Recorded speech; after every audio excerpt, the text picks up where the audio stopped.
corriger un prophète? Quel mandat pour corriger un prophète? Vous devez rester avec votre appel là où Dieu vous a appelé. Vous devez continuer à servir Dieu. Peu importe ce que vous étiez il y a 10 ans, c'est ce que vous êtes maintenant qui compte.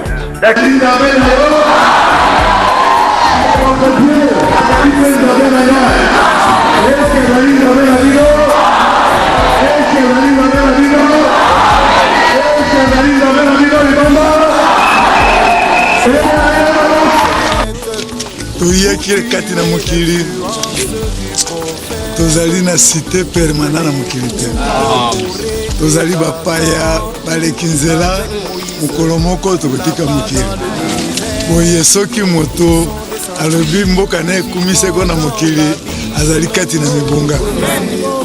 L'incarnation c'est le figuratif. C'est ce qu'on a appelé dans la philosophie persona.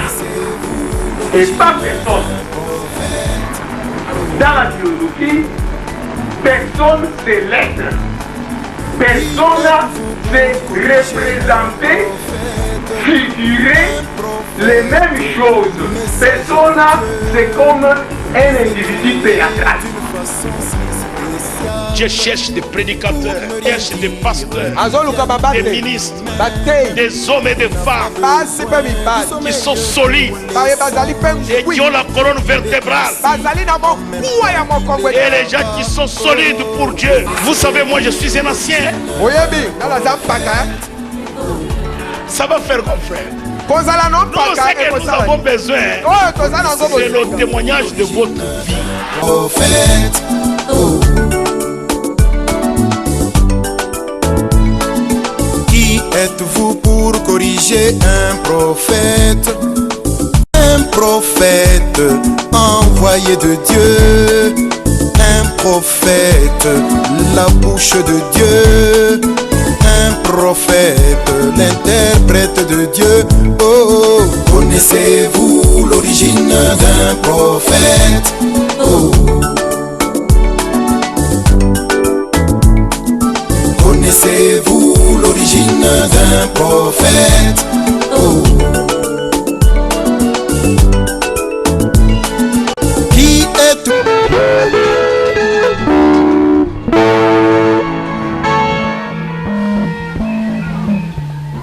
Que Dieu vous bénisse. Amen. Asseyez-vous, asseyez-vous. Bofanda.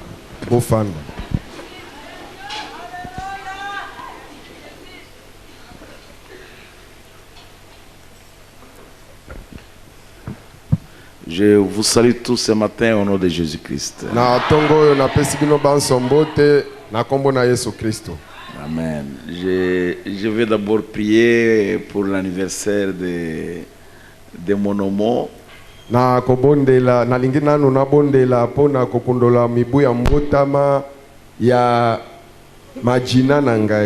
Il a totalisé 3 ans aujourd'hui. Il est né exactement le 19 mars, le 19 décembre comme aujourd'hui. Majina nanga akokisi lelo mibu misatu abotamaki penza mukolo na sanza zomi na libwa sanza na zomi na mibale lokola mukolo kaka ya lelo boy. Qu'on l'amène. Bame mama jina nanga yao. Je vais prier pour lui. Na kobondela pona majina nanga. Christophe, bon anniversaire. C'est son anniversaire. Poète lelo ezali mokolo na ye. Anniversaire. Nous te souhaitons bon anniversaire. Oh, que le Seigneur t'ajoute ses bénédictions.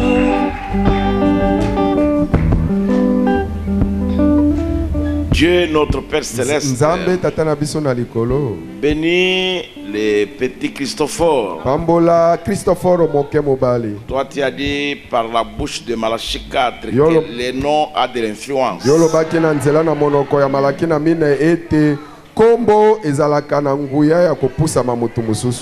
Béni petit Christophe. Pambola Christopher Mokeya Qu'il Mobali. soit influencé et conditionné par ces noms-là. Komboana ezalana musala katina bomo inaye. Bénis le Seigneur. Pambola yenkolo. Remplis-les du Saint-Esprit de sa jeunesse. Tondisa Christopher Mokena molimo mo santu na yo. Uta bolenge na ye. Si tu tardes, Soki umeliko ya. il proclame les oracles de Dieu. Christopher asakola malakona nzambe. Qu'il soit un vainqueur. Azala molongi. Qu'il soit un vaillant homme. Azala mobundi na mpiko mobali. Bénis le Seigneur. Pambola yenkolo. Donne-lui une longue vie. Pesa ye bomo Qu'il imulai. voie ta venue. Amona boye ina yo. Donne-lui, Seigneur Jésus, à marcher de victoire en victoire. Pesa ye nkolo Yesu Kristo etatambola elonga moko kokota na elonga mususu.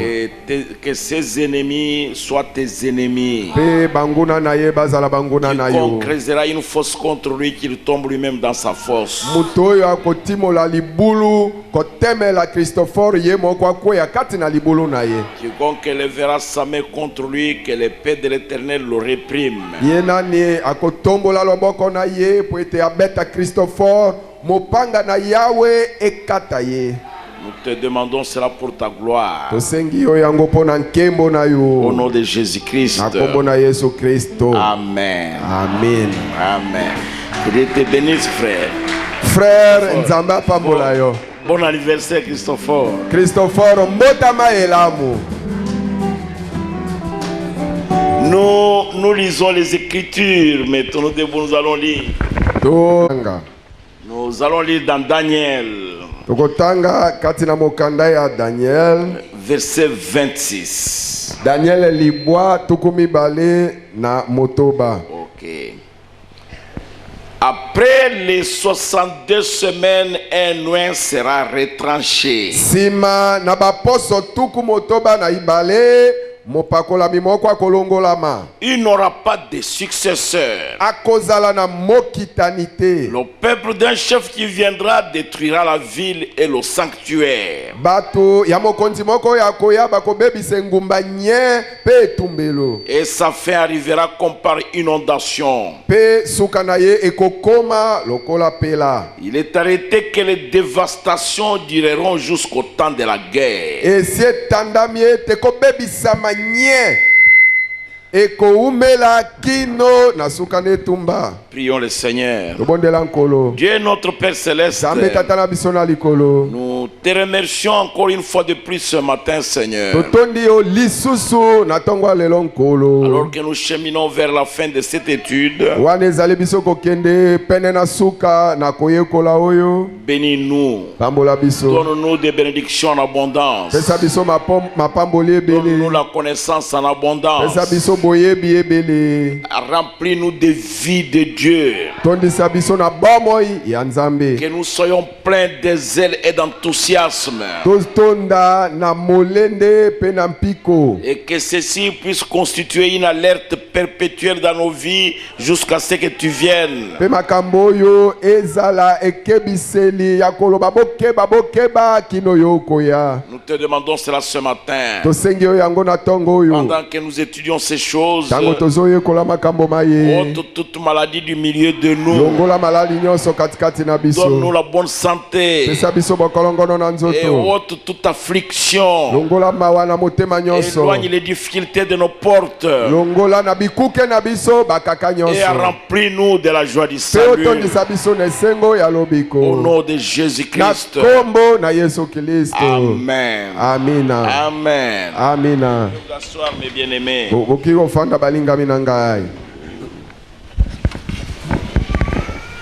Nous avons vu hier Lobi loleki tomonaki ete que Dieu il a cessé de traiter avec les Juifs. ete Nzambe asukisaki kosala mosala na bayuda.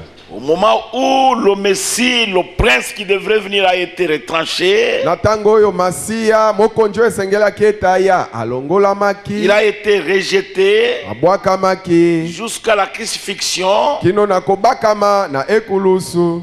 Et Dieu avait cessé de traiter avec les Juifs. Pe Nzambe asukaki kosala musala na bayuda. Et à ce moment-là, Dieu s'est tourné vers les nations. Pe natango wana Nzambe abongwanaki epai na bato na mabota. Parce que Dieu traite avec les Juifs comme une nation. Mpo ete Nzambe asalaka musala na bayuda lokola mboka mobimba. Parce qu'Israël est une nation. Mpo ete Israel bazali nde mboka moko. Et ils se repentiront le même jour. Pe bango bakobongo la motema mokolo moko mboka mobimba. Et ils recevront le Saint-Esprit le même jour. Pe bakozwa molimo mosantu mokolo moko mboka mobimba. Mais il traite avec nous les nations comme un peuple, chacun individuellement. Kasi asalaka nde musala na biso bato na mabota lokola libota moto moko na moko. Et c'est pourquoi il a sorti du milieu des nations un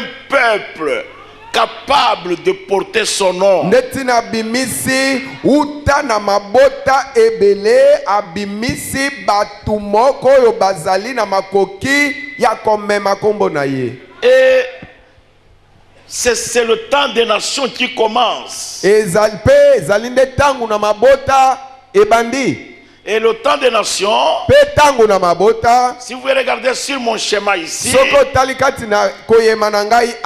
après la crucifixion de Christ, après son ascension, Dieu a pris 40 ans pour les disperser. Et il prendra aussi 40 ans pour les ramener. Et vous remarquerez qu'ici, il n'y a pas de temps marqué. Jamais. Les nations, il n'y a pas un temps fixé pour que quelqu'un dise c'est tel jour.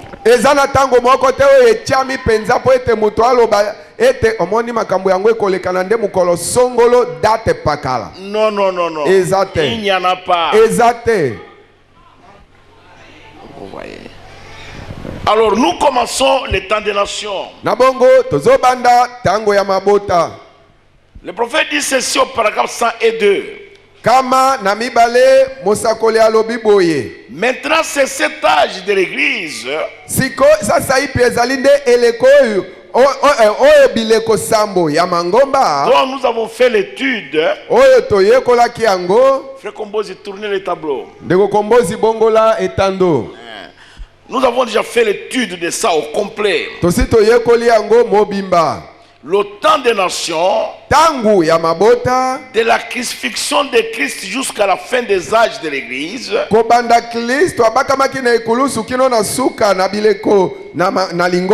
Maintenant ça, nous l'avons vu, nous l'avons étudié. Nous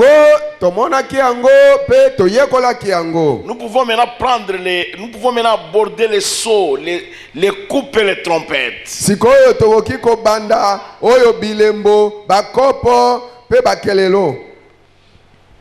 Tout ça, avoir une vie d'ensemble.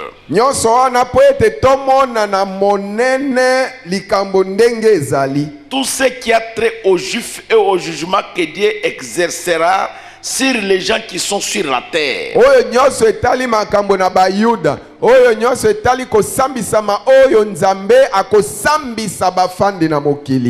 Tout ça, ça se trouve dans les sceaux. Le prophète dit les sceaux sont à venir.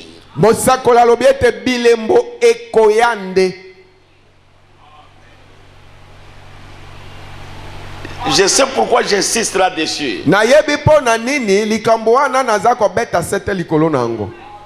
Si vous lisez la Bible, vous allez voir que le 6e sceau n'est même pas encore accompli.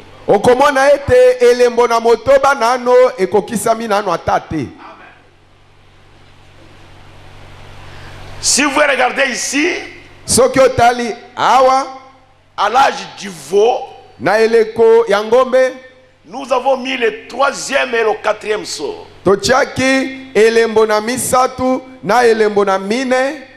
Et le 2e. Et nous avons sauté le 5e, nous avons mis le 6e.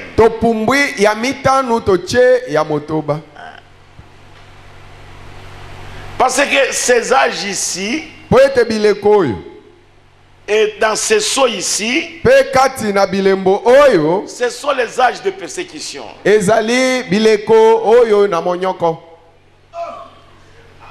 C'est pendant ces 3 âges ici ezali kati na bileko misatu oyo que le 2e, le 3e, le 4e et le 6e saut s'accomplissent. nde elembo ya mibale ya misato ya minei pe ya motoba ezali kokokisama. C'est que une partie elingi koloba eteni moko de la tribulation ya monyoko c'est déjà accompli. esi ekokisami.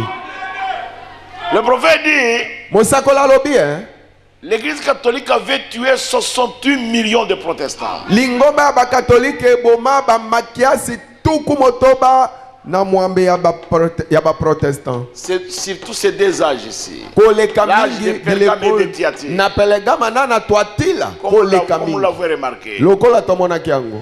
Mais maintenant, kasi sasa ipi la première guerre mondiale et la deuxième guerre mondiale, c'était les secousses. sikoyo etumba na molongo ya liboso pe ya mibale ezalaki nde bakoningana. C'était le début. ezalaki ebandeli na koningana. C'était l'avertissement, l'annonce. ezalaki nde ekebiseli koyebisa likambo oyo ezoya. C'est un avertissement à toute la terre. ezalaki nde kokebisa mokili mobimba. C'est pourquoi Jésus, ndeti na wana il dit, Yesu vous entendrez le bruit de la guerre. alobi bokoyoka sango na etumba. Et parler de guerre. bokoyoka kosolola likolo na etumba. Mais ça ne sera pas encore la fin. kasi boyeba ete yango nde nanu suka C'est te. le début. eza nde ebandeli ya suka. C'est pourquoi vous voyez le temps des nations ici, ndeti na omoni ntango ya mabota awa rien n'est marqué. eloko moko te ekomami likolo Le na temps n'est pas imparti. ntango etandami te. Personne ne peut nous dire, mutu te akoki koloba na biso quand la nuée est descendue pour donner au prophète la révélation de cette sceau, ntango lipata likitaki mpo na kopesa na mosakoli emoniseli ya bilembo sambo c'était la seconde venue. mutu akoki oloba na biso te ete yango nde boyei na yesu mpo na mbala na mibale. Jamais. bongo te. Est-ce que les 2 prophètes étaient déjà en Israël? bon soki ezalaki bongo basakoli babale bango basi basalaki mosala kuna na Israele. Jamais. lokuta L'Armageddon a déjà eu lieu. etumba ya Armageddon esi esalemaki. Le boycottage a eu lieu. oyo oteka te osomba te boye na boye esi esalemaki. Même sceller les portes de l'église. ata kokanga bikuke na lingomba esi esalemaki. Nous prions librement. si tozobondela na bonsomi. Comment l'épouse est partie, nous prions librement. ndenge nini mwasi na libala asi anetolami me biso na yo tozobondela na bonsomi boye. Même si je me tiens à la 10e, j'ai dit que l'église catholique sera bête. On ne va pas m'arrêter. ata na telemi kuna na 10e liboso na lingomba na katolike na lobi lingomba na katolike nde nyama na yauli na nakanga ngai. Personne. moto te. Jusqu'à ce que celui qui le retient libère. kino na tango oyo moto ya kangisi nano ye atika. Il va, qu'il le laisse libre d'agir. atika ye nsomi abanda kosala sikoyo Mais mosala. aussi longtemps que l'épouse est sur la terre, kasi tango nyonso mwasi na libala aza nanu na mokili oyo la bête nyama na yauli est en train seulement de rougir. azali nde kongala. Mais étendre la main comme ça et toucher l'épouse. kasi kosembola loboko na ye akende komama to kosimba mwasi na libala Jamais. akokoka Pour le te. moment, jamais. sikoyo nanu te Lisez kokoka te. bien 2 Thessaloniciens chapitre 2. botanga malamu batesalonike ya mibale. Vous allez voir. komona Paul dit c'est jusqu'à ce que celui qui le retient. paulo alobi ete ezali nde kino na ntango oyo moto oyo asimbi ye. J'espère que vous comprenez. na banzi ete bozososola. Donc la 70e semaine de Daniel, elingi koloba poso ya tuku sambo oyo ya danieli la deuxième moitié eteni nango ya mibale de la dernière semaine, ya poso oyo ya suka va commencer après l'enlèvement de l'épouse. Je sais que vous comprenez maintenant. Donc ça ne peut pas commencer maintenant. Non. Ça ne peut pas commencer maintenant. Ok. Souvenez-vous, pendant cette grande période de persécution, il y aura des millions de gens des nations qui mourront. Mais qui sont ces gens-là? Alors que l'épouse est déjà partie. Écoutez le prophète. Cette épouse est rejetée. C'est reste de la postérité de la femme. La vierge endormie.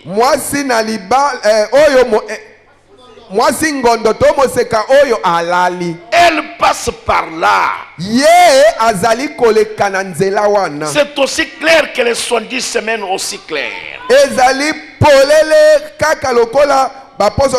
ils vont passer par là. Alors si vous n'avez pas le Saint-Esprit, vous faites mieux d'aller le chercher aussi vite que possible.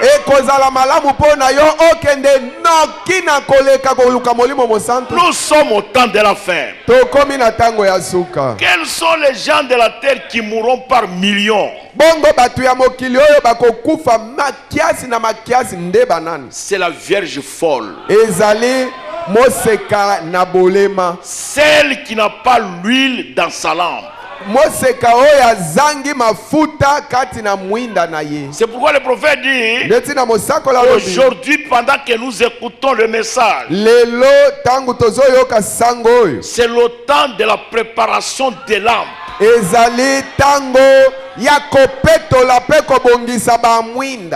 de laver nos habits, de laver nos robes dans le sang de l'agneau.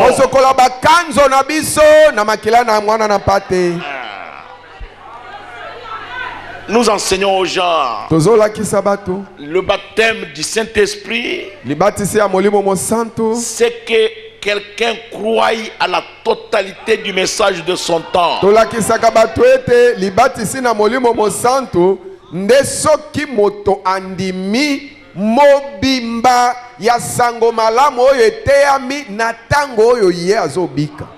Quand vous lisez le prophète ou vous écoutez la bande, même si vous ne comprenez rien, vous dites seulement que c'est la vérité.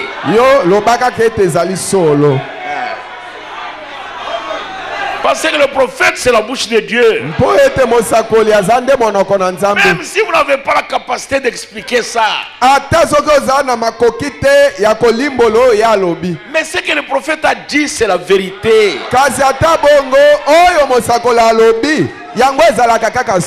Un prophète majeur, on ne le juge jamais. Jamais.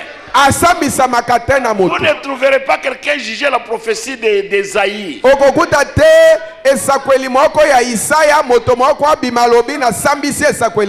Ou quelqu'un juger la prophétie de Jérémie. Il n'y a qu'une seule personne qui avait jugé la prophétie de Jérémie. Dans Jérémie 28. Et c'était Anania. Et Anania était prophète. Et il était lui-même le fils d'un prophète. Et il a jugé ça le 5e mois. Et il est mort le 7e mois de la même année.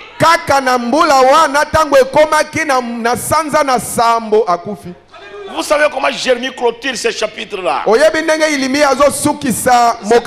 C'est un chapitre qui n'a que 17 versets.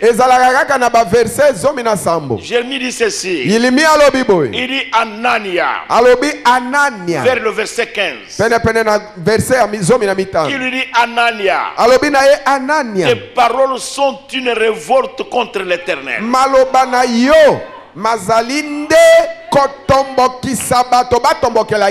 alors Dieu te chassera de la terre. Et c'était fini pour lui. Et il mourit la même année, le 7e mois. Quand le prophète dit quelque chose, vous ne comprenez pas ça, laissez ça de côté. Sachez simplement que c'est la vérité.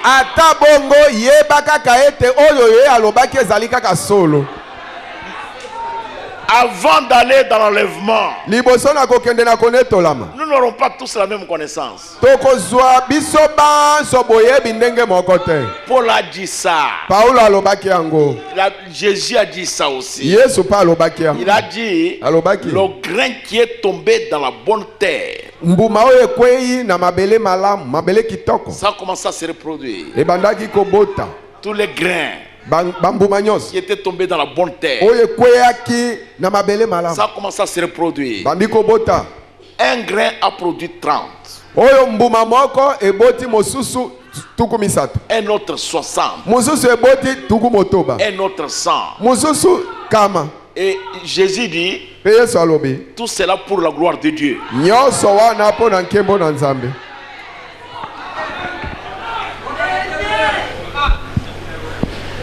Nous ne voulons pas qu'on arrive à des extrêmes.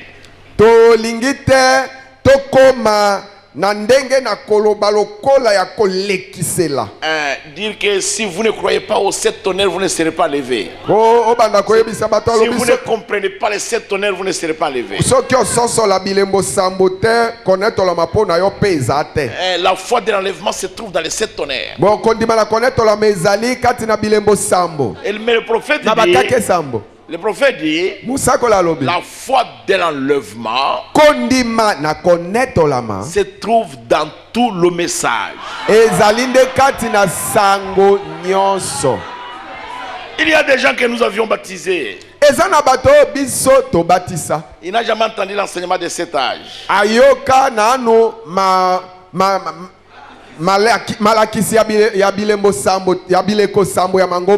Les sceaux. Nous n'avons jamais prêché le millénium. La demeure future n'a jamais entendu. L'enlèvement, il n'a jamais entendu. Il a reçu le baptême au nom de Jésus. Il sait que Jésus est Dieu. Et après, Dieu l'a retiré de la terre. Il ira-t-il dans l'enlèvement ou n'ira pas? Il va aller dans l'enlèvement. Jésus lui-même nous en donne l'indication à la croix.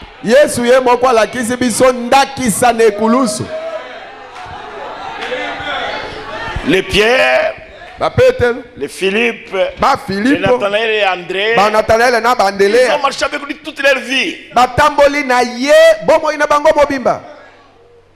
Et quand il leur donne la commission, il leur dit n'allez pas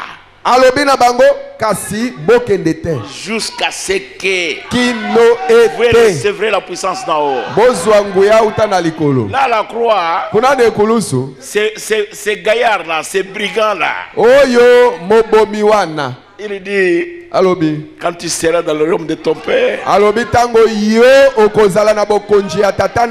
a reconnu ça. Il dit toi, quand tu seras dans le royaume de ton père, c'est-à-dire toi tu es fils de Dieu. Tu n'iras pas avec nous dans le même lieu. Mais quand tu seras là-bas, ne m'oublie pas. Souviens-toi de moi. Jésus le regarde. Il lui dit, pas quand je serai là-bas. Mais maintenant même, tu seras avec moi. Qu'est-ce qu'il connaissait de la parole? Toutes toutes les paraboles que Jésus avait données, lui n'était pas là. masese nyonso oyo yesu abandaka kopesa ntango aza na bomoi mobomi azalaka na ye wana te. Mais il était un élu. kasi azalaki moponami. Un élu, moponami. quelles que soient les circonstances, ata makambo ezala ndenge nini. il reconnaîtra Dieu. akososola nzambe. C'est ce que nous avons besoin, frère. yango nde toza nango bosenga ndeko. Paragraphe 54, le prophète dit maintenant, remarquez cet âge de l'église, je n'aurai pas besoin d'entrer là-dedans parce qu'on les a surbandés, ils sont en train d'être mis sous. Donc les 7 âges de l'église, nous n'avons pas besoin d'entrer là-dedans. Oh, musakola lobi ete sikoyo tala bileko sambo na lingomba toza na posa tokota likati na yango sikoyo te. Nous n'avons pas besoin d'entrer là-dedans. toza na posa tokota na kati na yango te. Nous avions déjà étudié ça. tosi toyekola bileko sambo na mangomba. Si vous lisez le paragraphe 55, na lingomba. si vous lisez le paragraphe 55, soki otangi paragraphe 105 le prophète dit musakola lobi tout au long ici, na kati na bileko nyonso awa il y a eu des gens qui ont eu le Saint-Esprit. ezalaki na bato oyo bazwaki molimo mosantu. Donc quand l'enlèvement aura lieu, ntango konetola ekosalema, les gens qui ont eu le Saint-Esprit ici, bato oyo bazwa molimo mosantu na eleko na ebandeli, et ceux qui ont eu ici, na baye bazwaki na oyo ya mibale na bayo bazwaki oyo ya misato ici, na oyo ya mine là-bas, na ya mitano là-bas, na ya motoba et ici, na oyo ya sambo ils s'endorment. bazolala. Et ceux qui ont eu le Saint-Esprit qui s'endorment maintenant, mpe baoyo bazwaki molimo mosantu oyo balali sikoyo, ils vont aussi être avec nous dans l'enlèvement. bango mpe bakosangana na biso na konetolama. C'est pourquoi Paul dit dans Thessaloniciens 4, 1 Thessaloniciens 4, neti na paulo alobi kati na moko ba tesalonike minei, il dit, alobi nous qui sommes vivants, biso bato na bomoi nous n'allons pas faire obstacle toko zala epekiseli te pour ceux qui sont morts. mpona balali oyo basi bakufi. Jamais. tokozala epekiseli Nous te n'allons pas les empêcher. tokopekisa bango Et te. résisterons premièrement. bango Nous serons transmutés. tokobongwana Et avec eux, mpe elongo na bango bato basekwaki nous irons ensemble à la rencontre du Seigneur dans les airs. tokokende elongo tokende kokutana na nkolo kuna na mapata Et nous serons toujours avec le Seigneur. mpe tokozala tango nyonso na nkolo. Maintenant, le temps sikoyo taka na tango pour les nations, mpona bato na pour les mabota âges de l'église, mpona bileko na lingomba, ce n'est pas indiqué. tango taka na tango etiami te. Mais pour Israël, kasi mpona Israele c'est déjà indiqué. taka na tango etiami mpe eyebani. Mais pour nous, les gens des nations, kasi mpona biso bato na mabota nous avons simplement des poteaux indicateurs. tozali kaka na bilembo ya kolakisa, Que maintenant c'est le temps. kolakisa ete tango ekoki. Est-ce que vous comprenez cela? bososoli yango. Les nations n'ont pas de temps indiqué. bato na mabota taka na tango na bango eyebani te. Nous savons simplement que l'église va du premier chapitre de l'Apocalypse jusqu'au chapitre 3. toyebi kaka ete lingomba ebandi na chapitre ya liboso ya emoniseli kino ya misato. Lisons le paragraphe 106, vous allez comprendre. Je vais lire maintenant. totanga kama na motoba bokososola. Or, nous ne pouvons pas la placer dans l'espace qu'il y a ici, parce qu'ici, c'est les nations. nzoka nde tokoki otia yango te na eteni oyo na esika oyo ezali awa mpo ete wana eza nde bamabota L'église. lingomba. Le prophète dit combien comprennent ça. mosakoli atuni bato boni basosoli yango. Donc ici c'est Apocalypse en commençant au chapitre 1 jusqu'au chapitre 3 où on se trouve dans la Odyssée. awa ezali nde emoniseli koba na chapitre ya liboso kino misato wapi tozwami kati na Laodikia. Nous voyons très précisément que tout ça c'était l'église. tomoni penza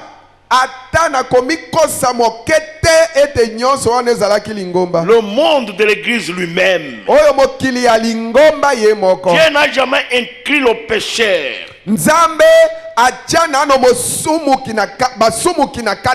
À moins qu'il veuille être sauvé. Mais le monde de l'église est entièrement blanc.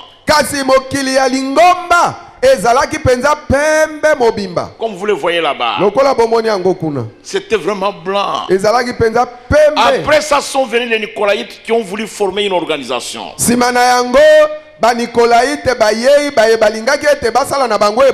Les dignitaires sont entrés.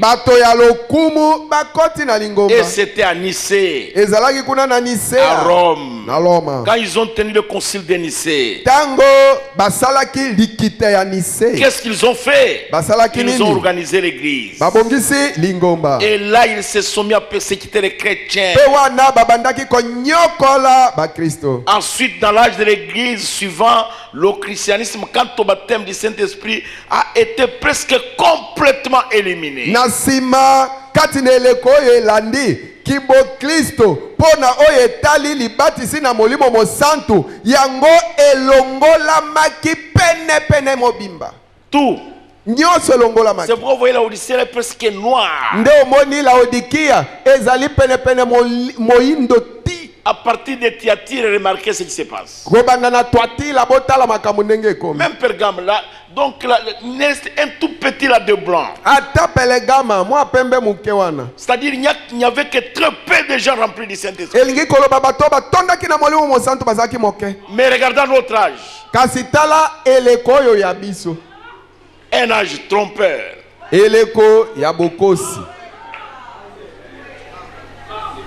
Vous voyez quelqu'un prêcher, il saute, même plus que Branham. Mais après, quelles sont les nouvelles que nous avons?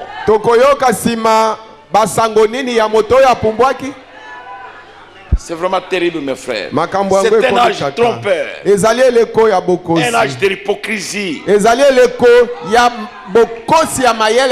Au milieu du paragraphe 107, le prophète dit ceci.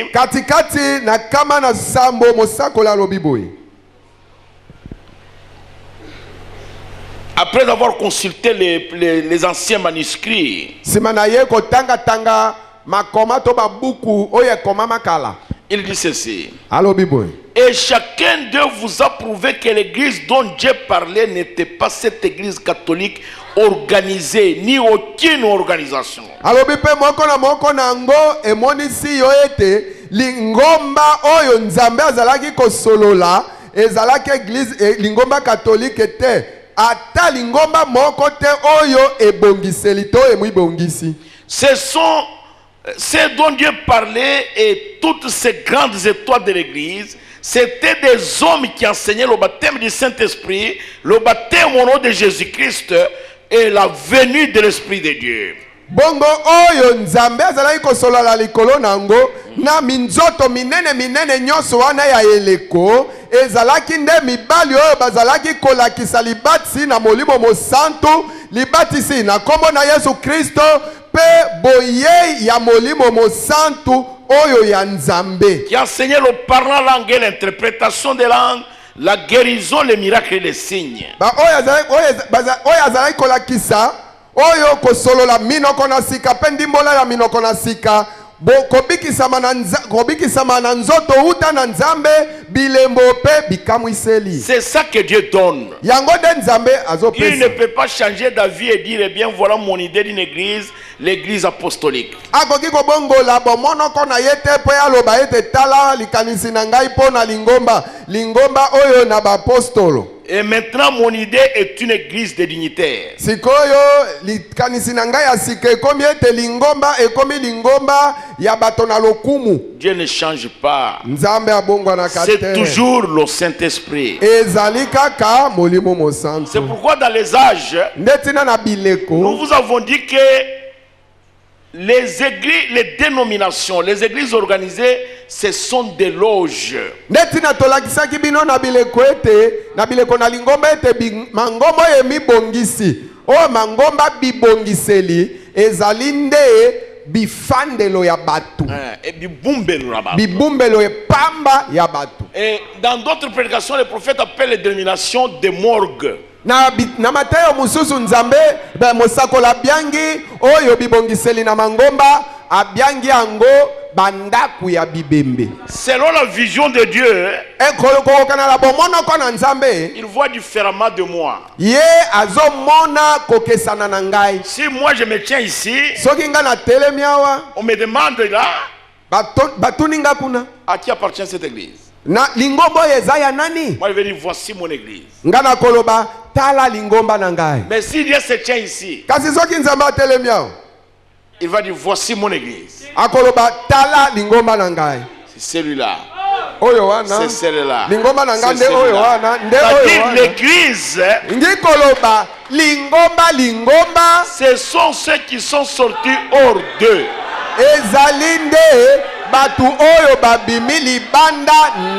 Hors du monde. Hors des dénominations. Hors de toutes les traditions.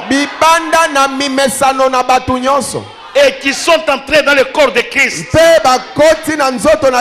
C'est ça l'église. Quand Israël était en Égypte, ils étaient le peuple de Dieu. Ils n'étaient pas encore l'église. Quand ils sont sortis de l'Égypte, c'est alors qu'ils sont devenus l'église. Si quelqu'un est en dehors du corps de Christ, il n'a pas le Saint-Esprit. Parce que la Bible dit nous formons tous un seul corps. Et comment nous entrons dans ce corps? Nous sommes baptisés dans ce corps par le Saint-Esprit. C'est-à-dire, si vous n'avez pas le Saint-Esprit, vous n'êtes pas dans l'église du Dieu vivant. Vous êtes membre ici. Membre de cette communauté de l'Assemblée chrétienne de Kisangani.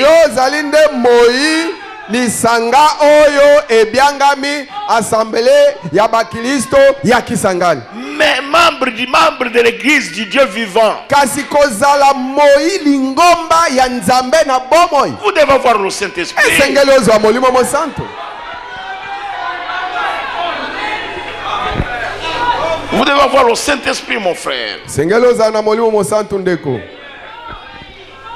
109. Maintenant, nous nous trouvons sans l'ombre d'un doute dans l'âge de la Odyssée. Kama nalibwa. Sikoto zwami na tembeta mokete kati na eleko na Laodikia. Nous savons que nous y sommes. Nous avons passé par l'âge d'Héritière, par l'âge de Wesley. Maintenant, nous sommes dans la Odyssée.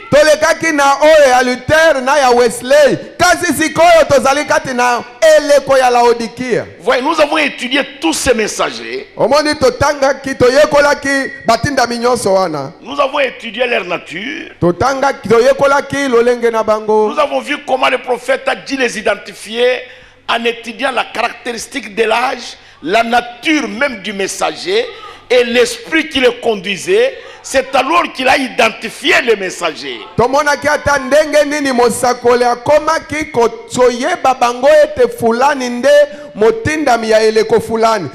Ayeko atalaki na ano lolenge ya eleko makamboyo ezali kati na eleko wana atali lolenge ya motindami atali molimo oyo ezalaki kokamba motindami moko na moko nde ayeko loba ete eleko fulani motindami nango fulani. C'est à partir de la caractéristique du messager. Ezali uta na lolenge na ezaleli ebikeli ya motindami. Et de la caractéristique de l'esprit qui le conduisait. Pe na lolenge ya molimo oyo ezalaki kokamba motindami yango. Et de la caractéristique de l'âge. Pe na lolenge ya eleko oyo yazobika. Laissez-moi vous donner ça hier. botikanga napesa bino yango esika mosusu. J'ai toujours lu ça, mais je vais répéter ça pour cette occasion. natangaka yango ntango nyonso kasi mpo na libakuli ye nakozongela yango. Je vais lire ça là où j'ai toujours lu ça, dans les événements modernes. Non. Les événements rendus clairs par la prophétie. nakotanga yango kati na makambo oyo emonani polele na nzela ya masakoli. Oui, c'est du 1er août 105. eteyami na mokolo na sanza mwambe mokolo na sanza ya liboso ya sanza ya mwambe 1965. Ok. C'est là où je voulais vous donner ça. wana nde nalingaki napesa bino yango. Parce que c'est Dieu lui-même po ete ezali nzambe yemei qui détermine la nature du messager. nde alakisaka polele lolenge ya motindami. Et tous ces messagers-là étaient remplis du Saint-Esprit. batindami nyonso wana batondisamaki na molimo mosantu. Ils étaient remplis du Saint-Esprit. batondisamaki na molimo mosantu. Mais chacun avait son caractère. kasi moko na moko azalaki na ezaleli na ye. Parce que Dieu est un Dieu de variété. po ete nzambe azali nzambe ya makambo ndenge na ndenge. Écoutez au paragraphe 55, comment le prophète parle. boyoka na tuku mitano na mitano boyoka ndenge mosakoli aza kosolola. nzambe yemei nde aponaka na nzela na kobongisama liboso. Il a choisi les prophètes apona basakoli pour chacun des âges. pona eleko moko na moko. Remarquez-les. botala yango. Il établit la nature du prophète. ye atiaka pe lolenge ya mosakoli.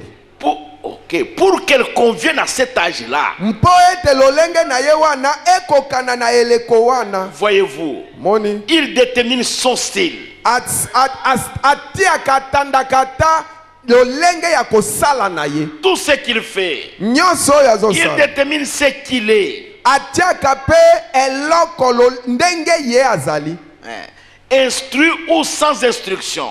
azala oyo ayekoli to azangi koyeba mokanda. Il détermine les dons atandaka pe makabu que le prophète aura. oyo mosakoli akozwa. La manière dont il prêchera. atandaka pe liboso lolenge mosakoli wana akobanda koteya. Les dons qu'il aura. atandaka pe deja likabo oyo mosakoli akozala na yango. Et le message. pe atandaka pe sango oyo mosakoli wana akozala na pour cet âge précis. po na eleko wana. Dieu a prédestiné cette chose précise. po na eleko oyo penza nzambe abongisaki eloko wana oyo ekokani pour penza. qu'elle arrive. po ete eloko yango il n'y a rien d'autre qui puisse prendre sa place. eloko mosusu oyo ezali te oyo ekoki kokamata esika na yango. Peu importe ce que c'est. ata likambo ezala nini. Quel que soit le nombre de réalisations humaines, et rien ne peut prendre sa place. ata batu baboti makambo masalisali makambo na bango ndenge nini.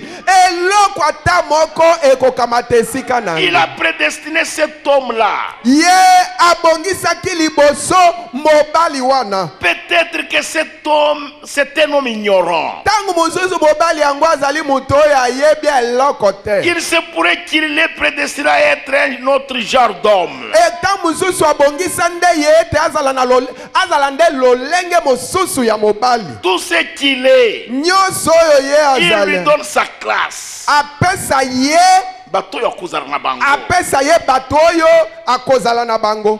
lolenge oyo akozala ndenge akobika na bato. elingi koloba apesa ye lolenge pe bato oyo ye akobika na bango. C'est donc akopesa ye makabu il na lui ye. donne sa nature, azopesa ye lolenge son na ye. style eteyeli et na tout ce ye. qu'il peut y avoir. na nyonso oyo ekoki Comment il kozala. s'exprime ndenge nini ye et tout ce asololaka. qu'il fait. pe nyonso oyo Il azosala. façonne l'homme de l'heure de façon à attraper le peuple de l'heure. ye amen abongisaka moto na tango na ndenge ete soki asololi akokani na bato na tango. C'est vrai. ezali solo. C'est ce qu'il fait. yango nde asalaka. Ne croyez pas que Dieu, bokanisa te ete nzambe s'il prend quelqu'un, soki akamati mutu moko il l'envoie à Bafosende.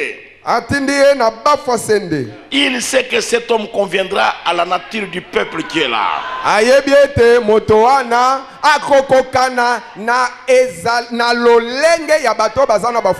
Il ne va pas m'envoyer moi là-bas. Peut-être je ne conviendrai pas. Il prend quelqu'un, il le met à Bounia. Il conviendra à ce peuple-là. Lui sait ce qu'il fait. À l'époque où il y avait Jézabel, personne d'autre à part Élie ne pouvait réussir.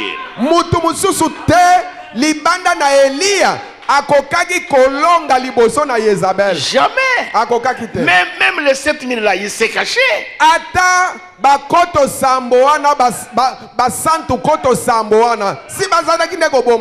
Quand Élie a dit que je suis seul, Tango Elia lobakete natikali kaka ngai moko. Dieu lui dit non mais il y a 7000. Nzamba lobi yo moko ndenge nini sikoto sambo bazana nuka na mboka wa. Même s'il croise Elia en route, ata bakoto sambo bakutani na Elia na balabala, il ne regarde pas à côté. Batali mo pembeni. Il y a des gens ce que zana bato. Il ne le salue même pas. Ba pesa ta bango mbote. Elie ne le connaissait pas. Elia ayebi bangote. Parce qu'il ne le saluait même pas. Même là où Elie priait, il ne partait pas.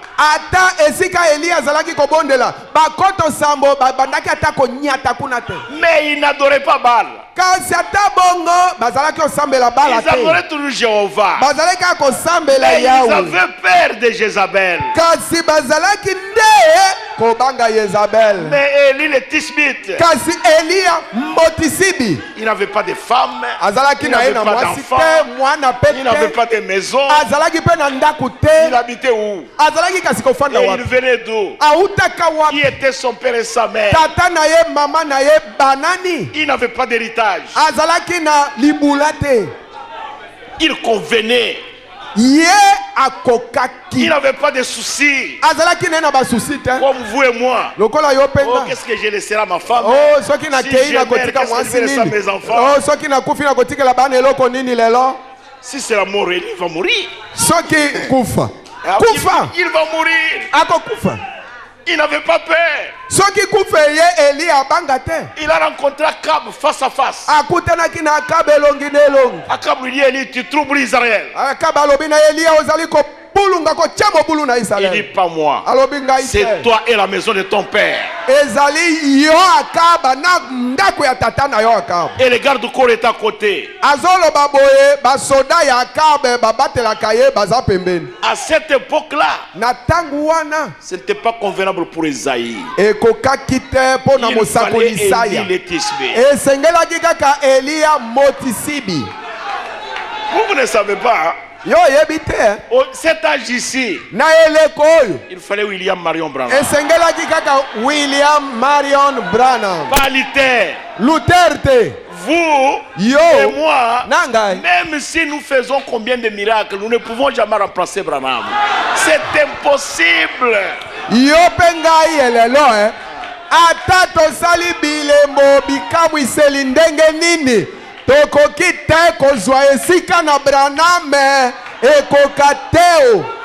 Comment vous allez prendre ça, frère?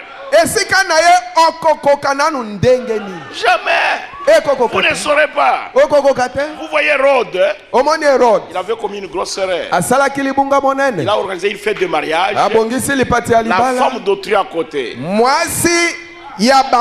Et il a invité Jean-Baptiste.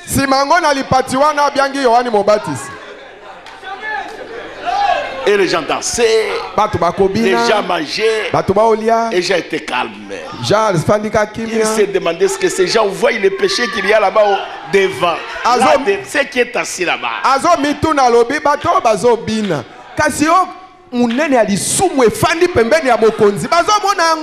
Est-ce qu'ils savent que ça c'est la mort? Le mari de cette femme-là est vivant. La deuxième erreur, le conducteur de la fête dit maintenant avant de prier, on va demander au pasteur Jean-Baptiste de prier. Prier. Bon, modérateur. ya lipati ya lobi siko liboso to banda kolia tokosenga mosakoli Yohani Mobatisi abondela nani. Il va bénir quoi, frère? Bon, apambola nini? Il va bénir la malédiction. Apambola bilakeli mabe. Au lieu de prier, nesika ya kobondela. Il a commencé à prêcher mariage et divorce. Abandi koteya kobala pe koboma libala. Et l'appétit était fini. Posa na kolia abu bia. Les gens commencent à sortir. Bato babandi kobima. Il convenait. Yohani Mobatisi nde abongaki na tango wana. Ici derrière, awasima, il n'avait pas de maison, azaki na pas de femme, pas d'enfant, mwana te, rien. azaki na eloko te. Il avait peur de rien. Abangaki na ye eloko ata moko te. Les messagers que vous voyez là, batinda mi obomoni wana, ils sont taillés pour ça. Basala bapapami babongisami pona yango. C'est pourquoi il faut éviter l'imitation. Ndetina wana yo kende musika na komekola. Est-ce que vous comprenez ça, mon frère? Allez loin de l'imitation. Komekola kima musika nango. Dieu a taillé chacun à sa manière. Nzambe apapape abongisa mutu na lolenge na ye. Nous ne voulons pas l'imitation. Tolingite komekola. Que Dieu vous bénisse. Nzamba pambola bino. Que Dieu vous bénisse. Nzambe apambola bino. Nous avons déjà commencé la presque, nous sommes en train d'aller dans la troisième partie. Tozali kokende ngambo ya kokoma neteni ya misato. Évitez l'imitation. Kima kende musika na komekolo. Je vais parler comme tel, je vais prêcher comme celui-là. Nakobanda kosolola lokola fulani, nakobanda koteya lokola songolo. Vous ne saurez pas, frère. Dieu est un Dieu de variété. Nzambe azali nzambe ya makambu ya ndenge na ndenge. Il m'a taillé différemment du pasteur Louvivi. Ye apapangai nazala kokesana na pasteur Louvivi. Le pasteur Matongo est différent du pasteur Josaphat. Mobateli Matongo akeseni na mobateli Josaphat. Je suis différent du pasteur Jean-Willy. Ngana keseni na mobateli Jean-Willy. Du président Manu. Na président Manu. Je suis différent. Na keseni na ye. Et vous aussi vous êtes différent de moi. Yo pe okeseni na ngai. Parce que Dieu est un Dieu de variété. Poete nzambe azali nzambe na makambu ndenge na ndenge. Oh, que Dieu soit béni. Nzambe apambolama. Mettez-vous debout, nous allons prier.